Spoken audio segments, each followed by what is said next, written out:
bed and I stumble to the kitchen, pour myself a cup of ambition and yawn and stretch and try to come to life.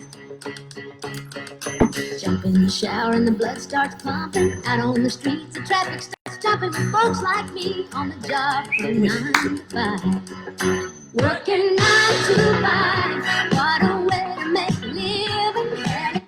Yeah. I know you remember that one, at least if you're not a millennial. Maybe millennials have to reach back deep into their parents' music sounds back in the day. Working 9 to 5, a little Dolly Parton, right?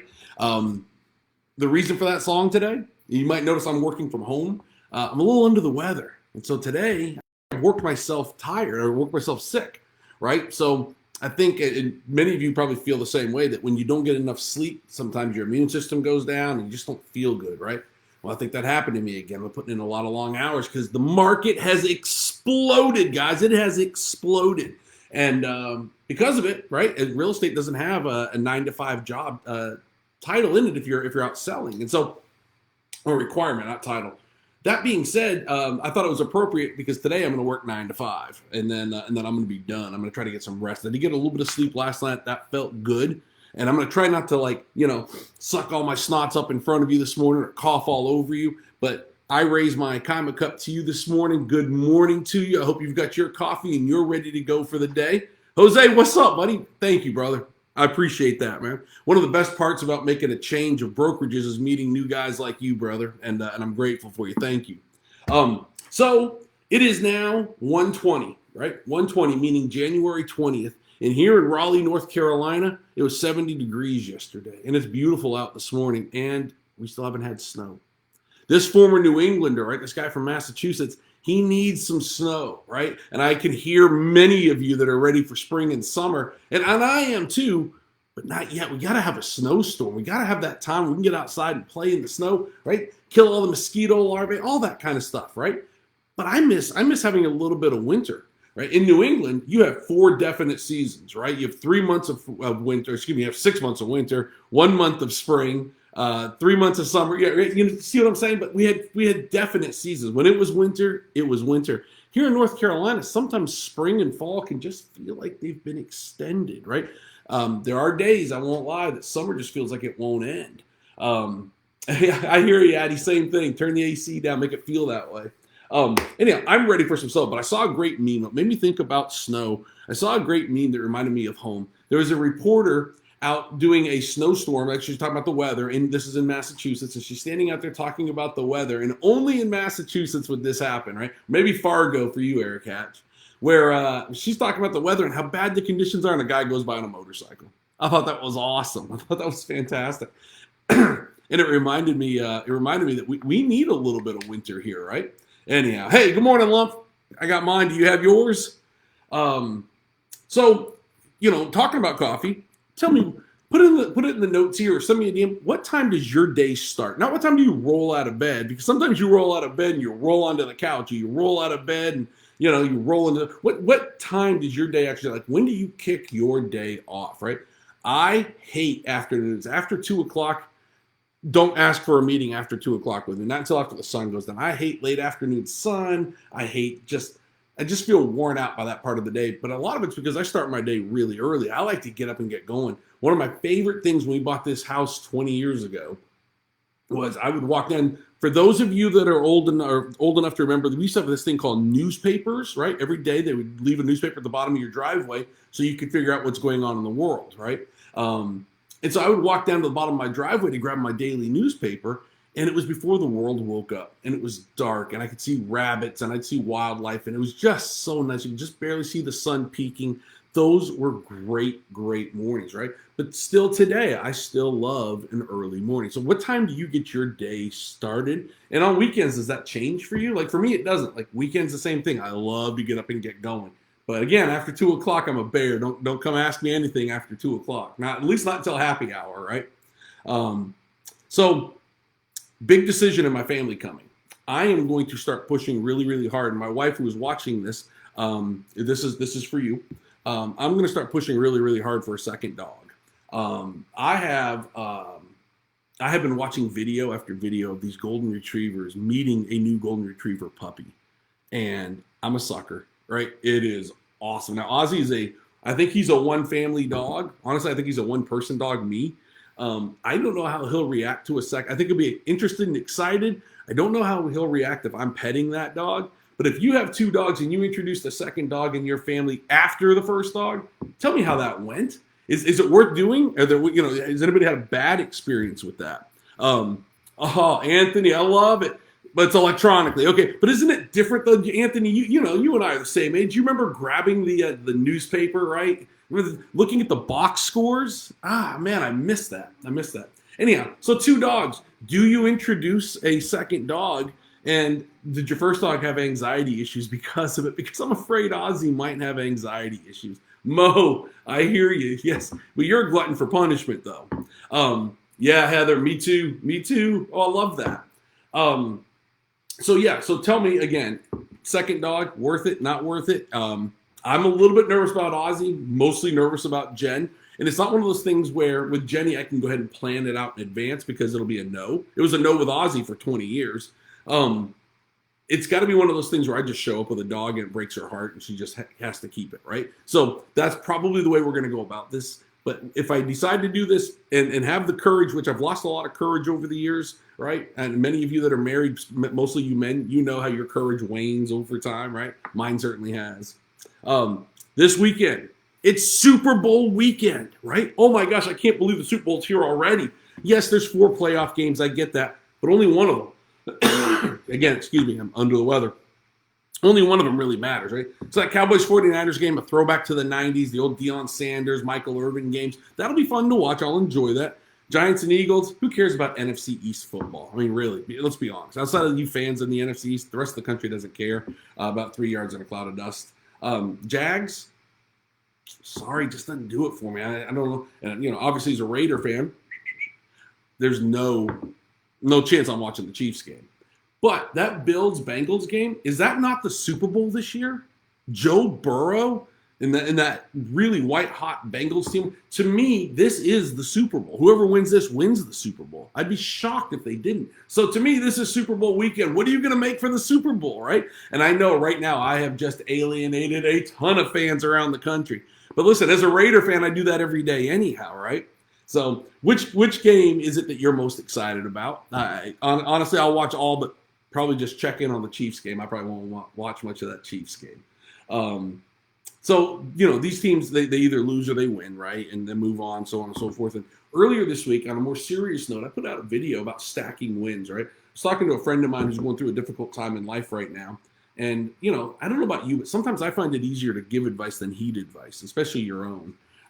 But I found myself giving her advice that night, like, hey, listen, go win the next hour, I told her, right? If you saw this already, bear with me. Go win the next hour. Go yourself a cup of tea, a book, whatever. It was later that night. It was like 9 o'clock. So I'm saying, just go win the next hour and get a good night's sleep. And then tomorrow morning, win the first hour of the day. Then win another hour. And if you lose an hour, win the following one. And then win the first half of the day. Go have the first half of the day at work. By the time you get to lunch, just little bites, right? Try to win in little increments. And what I realized was, as I'm telling her this, I'm like, oh my God, I'm in a downward slide right now. I personally feel like I've been rowing upriver for a little while here, right? Just recently. And I think we all go through ebbs and flows in life. And I've been going through an ebb for sure, and I want to get back into the flow. And so what I realized was I was actually speaking to myself, and it was like one of those aha moments. And so this morning, if you didn't hear it the other day, and you're struggling this morning, I encourage you, really, really encourage you, go win this hour, right? Go take the next hour, just 60 minutes, and make it a really good 60 minutes for you. This person was talking about winning it for her children. And I told her, I said, you can't win for your children. You got to win for you. And in turn, that wins for your children. And it's advice that I know that I don't always heed myself. But if it can help you this morning, I encourage you. And if you need somebody to talk to, call me. Anthony, you're a Giants guy. Oh my God, I hope I didn't offend you. So if for anybody who doesn't know Anthony Malafronte, follow him. He's a Tampa Bay-based agent, and he's awesome. He's actually who I want to be when I grow up. He's got a pizza oven in his backyard. He wears Crocs every day, plays golf with a good cigar quite often, and sells a ton of real estate. And when he walks into a room, he owns it. Anthony Malafronte, I raise my cup to you this morning, my friend. But seriously, follow him. He's a great follow on social. So we were talking about stacking wins just now and what have you. I want to talk about that from a real estate perspective. If you are a Wake Forest real estate agent, I don't mean selling in Wake Forest. I mean you live in Wake Forest. I have been hosting for about 6 months now a Wake Forest real estate agent collaboration. We get together once every 45 days or so. We try to keep it fairly intimate because you get too many people at a table, not everybody can talk to each other, right? But we try to do something casual once every 45 days or so. And if you are living in Wake Forest, I don't care what brand you're with because brands don't matter. The only way for me to get better is to learn from people outside of Real. Now, I'm learning a ton from the people inside of Real, and I've learned a ton from the people inside of Keller Williams. But you need to learn from others as well. There's all sorts of ways to do business, and maybe you can share and help others grow too. But if you live in Wake Forest and you want to be part of the Wake Forest collaboration, DM me. Brands do not matter. I've seen collaborations where it's one brand, right? And that's great. I think it's great for people to get together. Do not mistake what I'm saying here. What I want you to hear and hear me clearly is in order for me to get better, in order for you to get better, we need to learn from each other. So if you're a Wake Forest agent who lives in Wake Forest, DM me if you want to come to the next one. I would love to have you there. Hey, Susan, good morning. Oh, it's snowing in PA. Nice. Yeah, there's a lot of snow in this country, just not here in Raleigh. Anyhow, enough about that. So I heard this week, and I don't know how true or untrue this is. The source is a really good source. But JP Morgan Chase is looking to launch a lot of money into the real estate market relatively soon. So they're organizing now. And why are they doing this? They want to become one of the largest landlords in the country, right? The rental market's way up. For those of you that own rental property, and a great friend of mine here in town just got a great deal on a rental yesterday. But they're going to start buying in large quantities, right? A lot of rentals. So if you're thinking about getting into the market, the types of properties these guys are going to be buying. Let's get ahead of that, right? We talked about it last week that if you're going to be buying a house this year, buy it now before rates trickle down and just refinance it. Why? Because when those rates come down, all that money is going to flood back into the market. What money am I talking about? I'm talking about hedge fund money. I'm talking about investor money, right? Real estate is a very good place to put your money, and they understand this. Let me tell you what spiked in the market, right? Here's what I was selling. No matter, and you can't fault the sellers. Sellers were getting the best dollar that they could for their home. Here's what was happening. They would come into a neighborhood of homes that were $300,000. Hedge funds would come in and overpay for 4, 5, 6, 7 homes, right? They would come in and pay $340,000 for $300,000 homes. The common buyer could not afford that because they couldn't get it to appraise and pay the difference. But these hedge funds would come in, pay cash, overpay for these homes. We all know that appraisers use the 3 most recent comps to price out a neighborhood, right? Or to create a comparable. I use words. If you don't understand the words I'm saying, DM me, right? DM me. Sometimes you like the military, you start using words in real estate that maybe not everybody knows. But they use the 3 most recent sales to come up with comparables. So now they've repriced the neighborhood, right, to 330 or 340 because they bought 6, 7, 8 of these, right? Now they're all rentals. Then they come in and buy 3 or 4 more at 350, 360. What have they done to the 8 they bought at 330, 340? They've repriced those. They've artificially inflated the market. We saw a lot of that happening, right? Which was great for sellers. It was fantastic for sellers. Don't forget, we are still in a seller's market. If those rates trickle at all, we have less inventory than we've ever had at this time of the year in a normalized market. Guys, I'm telling you now, if you're looking to buy, get with your broker. And this is not true in Raleigh. This is true everywhere. Right? Get with your local broker that you know, love, like, and trust, and be sure to have this conversation with them. I want to talk to you real quick about a big event this weekend, right? So tomorrow night at 5 o'clock, and it may not be big in the rest of the country, but it is enormous here. Most people think that UNC fans consider Duke their biggest rival. And if you're young, you might, right? You might, just because of the power of Dickie V and television. But for those of us that have a little bit of, age long in the tooth, as they say, right? The rival is NC State, right? And for the first time in a long time, NC State's playing some really good basketball. Tomorrow night, 5 o'clock, the Smith Center in Chapel Hill, North Carolina, great little fine academic institution on a hill.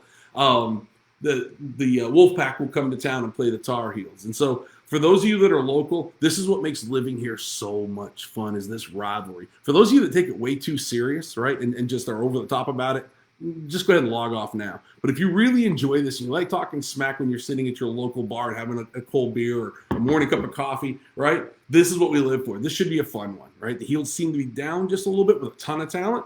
State seems to be up again as the talent continues to get better. Should be a lot of fun. So I'm going to leave you this week with 3 words, okay? 3 words. Here they are. You ready? Go Heels.